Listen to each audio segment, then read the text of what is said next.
Mother's डेसाठी काल मी पहिल्यांदाच केक बनवला आणि या अगोदरही मी केक बनवले आहेत, पण रवा केक मी हा पहिल्यांदाच बनवला आणि रिझल्ट पाहून मी स्वतः शॉक झाले. काल मदर्स डे होता म्हणून मम्मीसाठी काहीतरी स्पेशल करायचं ठरवलं होतं. 2 वाट्या रवा आणि 1 वाटी साखर मिक्सरमध्ये ग्राइंड केलं.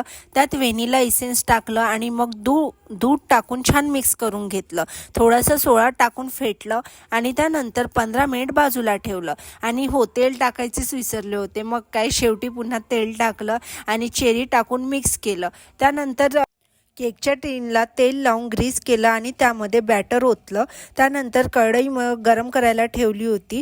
त्यामध्ये ते बॅटर ठेवलं आणि डेकोरेशनसाठी वरून थोडीशी चेरी टाकून ठेवली आणि 30 मिनटं त्याला शिजवायला ठेवलं. त्यानंतर 30 मिनटानंतर मी बघितलं, चेक केलं तर मस्त असा फुगलेला होता आणि बघा इतका सॉफ्ट आणि फ्लफी केक तयार झाला होता. मम्मीला तर खूपच आवडला आणि मलाही खूप आवडला. टेस्ट तर खूपच टेस्टी होता. आणि हो, तुम्ही पण एकदा नक्की ट्राय करा. भेटूया नेक्स्ट व्लॉगमध्ये. Bye bye.